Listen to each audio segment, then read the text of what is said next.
For most of my life, people came to me when things fell apart. Broken cars, broken plans, broken hearts. I was the one who showed up, the one who carried the weight. Being needed felt like love. And then, one day, no one called. Not because they were angry, not because something was wrong. They just didn't need me anymore. I was 62 years old, still capable, still strong, but suddenly, invisible. And that's when the question I'd never had to ask before finally caught up with me. Who am I when no one needs me anymore? This is my story, and if you've ever tied your worth to how much you carry for others, stay with me, because what I learned about strength changed everything. Welcome to Good Stories Today, your channel for emotional and inspiring stories. Listen while you drive, work, or simply seek inspiration. Subscribe and turn on notifications so you don't miss the next videos. Chapter 1: The Call That Never Came. It started on a Tuesday in March. I was in my garage, where I'd spent most of my free time for 40 years, organizing my toolbox. My phone was sitting on the workbench. Silent. I kept glancing at it, waiting. For what? I wasn't entirely sure, but for as long as I could remember, my phone had been the center of my life. Not because I was popular, not because I had a ton of friends, but because people needed me. My daughter Sarah would call when something broke at her house. My son Tommy would need help with his car. My buddy Frank would text about a weekend project. I was the guy people called when they needed something done. And I loved it, not in an ego way, not because I wanted credit, but because it made me feel valuable, like I had a purpose. But that Tuesday, my phone didn't ring, not once. I told myself it was fine. People were just busy. Life happens. But the next day, it didn't ring either. Or the day after that. By Friday, I started checking to make sure it wasn't broken. It wasn't. The weekend came and went. Nothing. And that's when the gnawing feeling started. The quiet, nagging thought that I tried to push away but couldn't. Maybe they don't need me anymore. On Monday, I broke down and called Sarah. "Hey, sweetheart. Just checking in." "Oh, hey, Dad. Everything okay?" Yeah. I just hadn't heard from you in a while. Wanted to make sure everything's good." "Everything's great. Sorry, I've just been swamped. Work's been crazy." "Right, of course. Well, if you need anything." "Actually, Dad, I gotta run. I'm late for a meeting. Love you." Click. I stared at the phone. She sounded fine, happy even. She didn't need anything, and that should have made me happy. But it didn't. I called Tommy next. "Hey, bud, how's the car running?" "Good, really good, actually. Haven't had any issues." "That's great. Hey, if you ever need me to take a look, I actually found a mechanic closer to my place. Guy's pretty solid, but thanks, Dad." "Sure, yeah, no problem." We talked for another minute. Small talk, weather, work, and then he had to go too. I sat in my garage for a long time after that. The tools on the wall, the workbench covered in decades of oil stains and sawdust. This place had always been where I felt most like myself. But now it felt empty. Because what good were the tools if no one needed them? What good was I? I'd spent my whole life being the strong one. The one who fixed things. The one who showed up. But what happens when no one needs you to show up anymore? Chapter 2: The Man Who Carried Everything. I wasn't always like this. When I was younger, I was just a guy. Nothing special, nothing remarkable. I grew up in a small town outside Pittsburgh. My dad worked at the steel mill. My mom stayed home with me and my two sisters.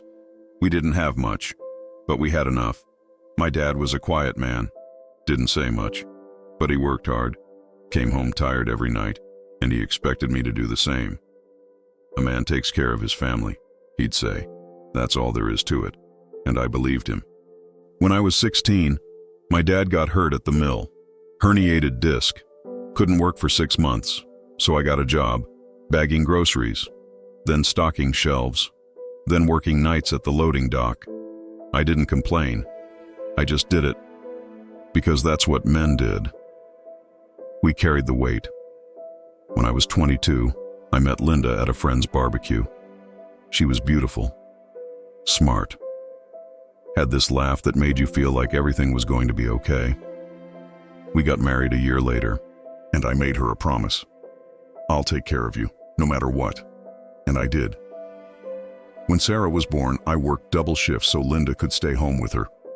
When Tommy came 2 years later, I took on side jobs, fixing cars, building decks, whatever it took. I was tired, always tired, but I was proud, because I was doing what I was supposed to do. I was being strong. Over the years, I became the guy people called. Need help moving? Call Dave. Car won't start. Call Dave. Roof leaking. Dave will fix it. I never said no, even when I was exhausted, even when I had my own stuff to deal with, because saying no felt like letting people down, and I couldn't do that. Linda used to tease me about it. Dave, you're not a superhero. You're allowed to rest. But I didn't want to rest. Resting felt like giving up, and I wasn't a quitter. When Linda got sick, 8 years ago now, I became even more determined. Breast cancer. Stage 3. The doctor said the treatment would be brutal, and it was chemo, radiation, surgery. I took time off work, drove her to every appointment, sat with her through every round of treatment. She'd try to tell me I didn't have to do all of it, but I did, because that's what love looked like to me. Showing up, carrying the weight, being strong. She beat it, thank God. But something changed after that. She started saying things like, Dave, you need to let people help you, or you don't always have to be the strong one. But I didn't know how to be anything else. Being strong was who I was. It was the only thing I knew how to do. And now, sitting in my garage with a silent phone, I realized something terrifying. What if being strong was all I had? Chapter 3. The silence. The weeks dragged on, and the silence got louder. I tried to stay busy. I fixed the squeaky door in the hallway, cleaned out the gutters, organized the shed, but it all felt pointless because I wasn't fixing these things for anyone. I was just fixing them. Linda noticed. You've been quiet lately, she said one night over dinner. I'm fine. Dave, I looked up. She had that look, the one that said she wasn't buying it. I'm fine, I repeated, but I wasn't, and she knew it. When's the last time you talked to Frank? She asked. Frank had been my best friend since high school. We used to work on cars together every weekend. I don't know, a while. Why don't you call him? He's probably busy. Dave, you've been saying that about everyone for 2 months. I didn't respond, because she was right. I had been avoiding people, not because I didn't want to see them, but because I didn't know how to see them anymore. What was I supposed to say? Hey, remember when you used to need me? That was nice. I couldn't say that, so I just stayed home. One afternoon, I was at the hardware store picking up some screws I didn't really need when I ran into Tommy. He was in the plumbing aisle with his girlfriend, Casey. Dad, hey. Hey, bud. I hugged him. Didn't know you'd be here. Yeah, we're fixing a sink at Casey's place. Need help? Nah, we got it. Casey's pretty handy, actually. Casey smiled. My dad taught me a lot growing up. I nodded. That's great. But it didn't feel great. It felt like confirmation. He didn't need me, not anymore. We chatted for a few more minutes, and then they left. And I stood there in the plumbing aisle, staring at rows of wrenches and pipes, and I thought, this is it. This is my life now. I drove home in silence. Linda was in the living room reading. Hey, she said. How was the store? Fine. I sat down on the couch, stared at the TV without turning it on. Dave, talk to me. There's nothing to talk about. Yes, there is. You've been miserable for weeks. I'm not miserable. Then what are you? I didn't answer, because I didn't know. Empty, lost, irrelevant, all of the above. Linda set her book down and came over to sit next to me. "You know what I think," she said softly. "What?" "I think you're scared." I looked at her. "Scared of what?" "Scared that if people don't need you, they won't want you." My throat tightened. I wanted to argue, to tell her she was wrong, but I couldn't, because she wasn't. That was exactly what I was scared of. Chapter 4, The Breaking Point. It all came crashing down on a Saturday in April. Sarah called, finally. "Hey, Dad, do you have some time this weekend?" My heart leapt. "Yeah, of course." "What do you need?" "I was hoping you could come over. We want to talk to you about something." "Sure. Is everything okay?" "Everything's fine. Can you come over tomorrow? Around 2. I'll be there." I hung up and felt relief. She needed me. Whatever it was, she needed me. And that felt good. I showed up at Sarah's house the next day at 1:55 p.m. She and her husband, Greg, were sitting on the couch when I walked in. "Hey, Dad. Thanks for coming." "Of course. What's going on?" She exchanged a look with Greg. "So, we've been talking, and we think it might be time for you and Mom to start thinking about downsizing." I blinked. Downsizing. "The house is really big for just the two of you, and with Tommy and me both out of state now, we worry about you guys keeping up with maintenance." "I keep up with the maintenance just fine." "I know, Dad, but you're 62, and Mom's 60. That's a lot of house to take care of." "I've been taking care of that house for 30 years. We know. But we've been looking at some retirement communities. Really nice places. Everything's taken care of. No yard work, no repairs. You could just relax." Relax. That word again. "Is that what this is about?" I said quietly. "You think I can't handle it anymore?" "Dad, that's not because I can. I'm not some old man who needs to be put out to pasture. No one's saying that." "Then what are you saying?"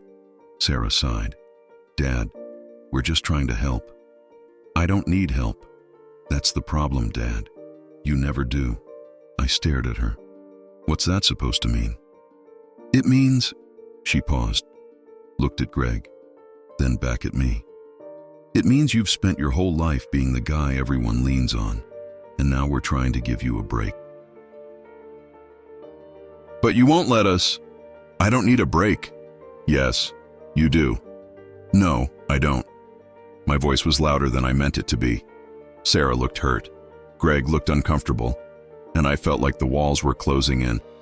"I gotta go," I said. "Dad, I'll talk to you later." I left before she could say anything else. I sat in my truck in her driveway for 10 minutes. My hands were shaking. I wasn't angry. I was devastated. Because she was right. They were all right. I wasn't needed anymore. And without that, I had no idea who I was. For 62 years, I'd been the strong one, the reliable one, the one who carried the weight. But what happens when the weight is gone? Chapter 5, The Reckoning. I didn't go home. I drove. No destination, just drove. Through town, past the old mill where my dad used to work, past the park where I taught Tommy how to ride a bike. I ended up at the lake. It was quiet. Just a few fishermen scattered along the shore. I sat on a bench and stared at the water. And for the first time in my life, I let myself feel it. All of it. The exhaustion, the loneliness, the fear. I'd spent 62 years being strong for everyone else, but I'd never stopped to ask, what do I need? And now that I had the space to ask, I didn't know the answer. I thought about my dad. He'd worked himself to the bone. Came home every night covered in soot and exhaustion. And then one day, he just stopped. Heart attack, 64 years old. Dead before the ambulance arrived. I remember thinking at the time, that's not going to be me. I'm going to retire, enjoy life, do all the things he never got to do. But here I was, 62, retired, and I felt just as lost as he probably did. Because work wasn't the problem. The problem was that I didn't know how to be a man without carrying something. I stayed at the lake until the sun started to set, and then I drove home. Linda was in the kitchen when I walked in. "You okay?" she asked. "No." She set down the dish towel, came over to me. "Talk to me, Dave." And for the first time in decades, I did. "I don't know who I am anymore," I said quietly. "I don't know how to be." "This, be what?" "Not needed." Linda's eyes softened. "Dave, you are needed." "No, I'm not. Sarah doesn't need me. Tommy doesn't need me. Nobody does." "That's not true." "Then why don't they call anymore?" "Because they're growing up. They're becoming independent. That's what we wanted, remember?" "I know, but I thought there'd still be a place for me." Linda took my hands. "There is a place for you, but it's not the same place. And that's okay. It doesn't feel okay. I know." She pulled me into a hug, and I let myself break. Not loudly, not dramatically, just quietly. The way a man breaks when he's been holding it together for too long. I'd spent my whole life being strong, but I'd never learned how to be vulnerable. And now, standing in my kitchen with my wife's arms around me, I realized maybe that was the real strength I'd been missing all along. Chapter 6. The Shift. The next morning, Linda suggested something I wasn't expecting. "Why don't you call Frank?" Linda: "No, seriously. When's the last time you two just hung out? No project, no emergency, just hung out." I thought about it. Honestly, I couldn't remember. I don't know if he'd want to. "Dave, you're his best friend. Of course he'd want to."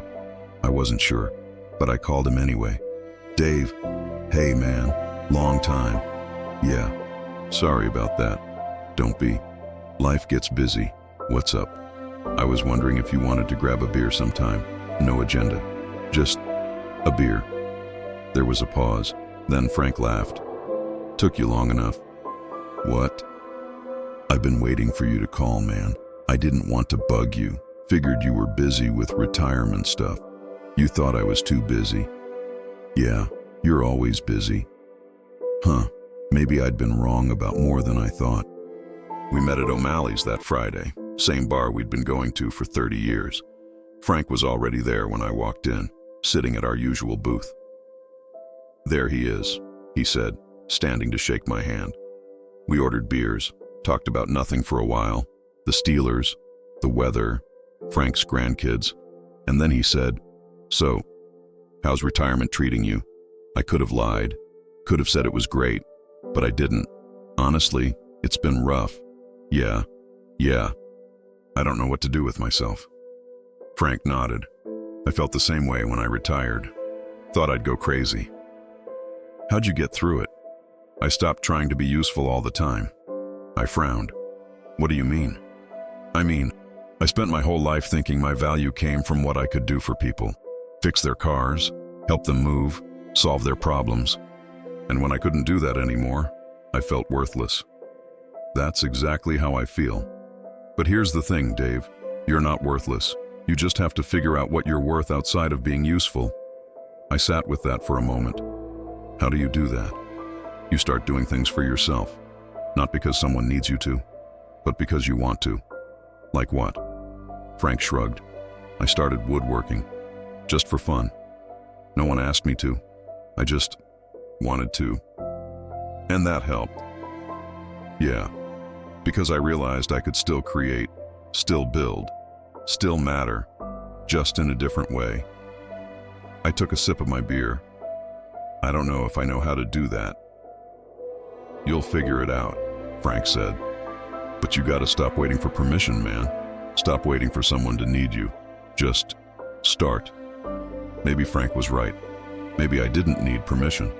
Maybe I just needed to try. Chapter 7. The Rebuild. I started small. I didn't know what I wanted to do, but I knew I needed to do something. So I started walking. Every morning. Just around the neighborhood. No phone, no destination. Just walking. At first, it felt pointless. But after a few days, I started noticing things. The old oak tree on Maple Street that needed pruning. The broken fence at the Johnson's house. The playground equipment at the park that was rusted and loose. And I thought I could fix that. Not because anyone asked me to, but because I wanted to. I started with the playground. I called the city, asked if they needed help with maintenance. They did.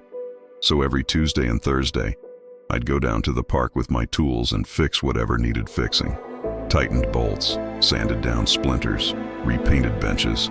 Simple stuff, but it felt good, because I wasn't doing it for recognition. I wasn't doing it because someone called me at 2 a.m. I was doing it because it mattered. One afternoon, a little girl came up to me while I was fixing a swing. "Are you the park man?" she asked. "The park man. That's what my mom calls you. She says you make the park safe." I smiled. "I guess I am." "Thank you." She ran off, back to her mom, and I stood there, wrench in hand, and felt something I hadn't felt in months. Pride. Not because I was needed, but because I was contributing. There's a difference. At home, things started to shift too. Linda and I started doing things we'd always talked about but never made time for. We took a pottery class at the community center.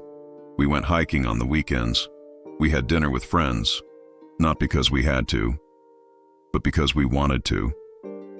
And slowly, I started to feel like myself again. Not the old version of myself.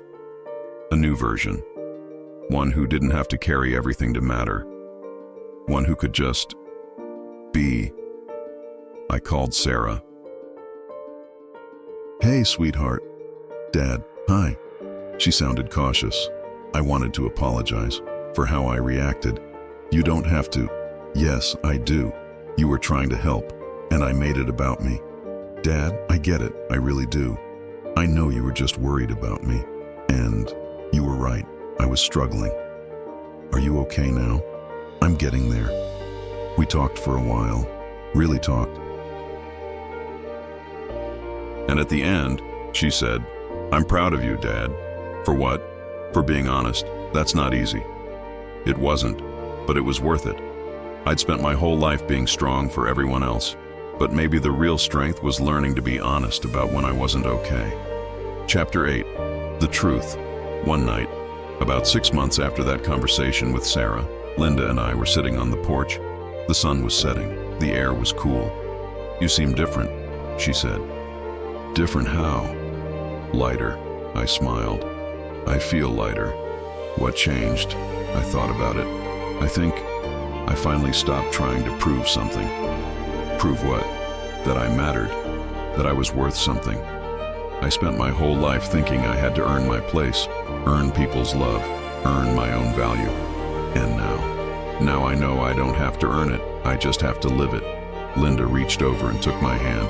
"You've always mattered, Dave. You just couldn't see it." "I can see it now." The next week, Tommy came to visit. We were sitting in the garage, his favorite spot when he was a kid.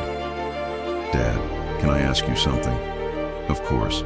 Why did you always say yes to everything, to everyone?" I set down the wrench I was holding. "I don't know. I guess I thought that's what made me valuable, being the guy people could count on. But didn't that exhaust you?" "Yeah, it did." "Then why did you keep doing it?" "Because I didn't know how to stop. I didn't know who I was if I wasn't useful." Tommy nodded slowly. "I think I've been doing the same thing." I looked at him. "What do you mean?" "I say yes to everything at work, every project, every late night, every weekend, because I think that's what I have to do to be valuable." "Tommy, you're valuable because you're you, not because of what you do." "That's easy to say. Hard to believe. I know, but it's true." He was quiet for a moment. Then he said, "Thanks, Dad." "For what?" "For showing me it's okay to slow down." I smiled. "Took me 62 years to figure it out. Hopefully you're faster." We both laughed. And in that moment, I realized maybe the best thing I could give my kids wasn't my strength. Maybe it was my honesty. Chapter 9. The Lesson. It's been a year now since I retired. And I'm not going to tell you I have it all figured out. I don't. Some days I still catch myself looking at my phone, waiting for someone to need me. But most days I'm okay, because I've learned something. Being strong doesn't mean carrying everything. It means knowing when to put things down. For 62 years, I thought my value came from what I could do for people. But now I know, my value comes from who I am. Not what I fix, not what I carry, not what I solve, just who I am. I still help people. I still show up when someone needs me. But now I also show up for myself. I work at the park. I take walks. I spend time with Linda. I let people help me. And that's been the hardest part. Accepting help. Accepting that I don't have to be the strong one all the time. But it's also been the most freeing. Last month, Frank and I started a woodworking group at the community center. We teach people how to build things. Simple stuff. Birdhouses, benches, shelves. And it's been incredible. Not because I'm needed, but because I'm contributing. There's a guy in the class, younger guy named Marcus, who reminds me of myself. He works 2 jobs, has 3 kids, never stops moving. After class one night, he came up to me. "Dave, can I ask you something?" "Sure." "How do you know when it's okay to rest?" I smiled. "When you realize that resting doesn't make you weak, it makes you human." He nodded, but I could tell he didn't believe it yet. Just like I didn't believe it a year ago. "Give it time," I said. "You'll get there." Because the truth is, we all get there eventually. The question is whether we get there on our own terms, or whether life forces us there. Conclusion. Who you are when no one needs you. I'm 63 years old now. I don't have a title. I don't have a corner office. I don't have a phone that rings off the hook. But I have something I didn't have a year ago. I have peace, and that's everything. So if you're watching this, and you've spent your whole life being the strong one, the reliable one, the one everyone leans on, I want you to hear this. It's okay to put it down, the weight, the responsibility, the need to be needed. It's okay. You don't have to carry everything to matter. You matter because you exist, not because of what you do, not because of who needs you, but because you're here, and that's enough. It took me 62 years to learn that, but now that I have, I wouldn't trade it for anything. So give yourself permission. Permission to rest, permission to be vulnerable, permission to just be. Because being strong isn't about never breaking. It's about knowing when to let yourself be held. Like a tree. You don't have to hold up the whole forest to matter. You just have to grow where you're planted and trust that your roots go deep enough. This is Good Stories Today, your channel for emotional and inspiring stories.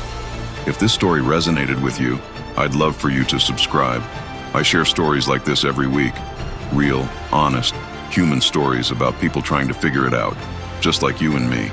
Thanks for listening. And remember, you're not defined by what you carry. You're defined by who you are when you finally put it down. See you in the next story.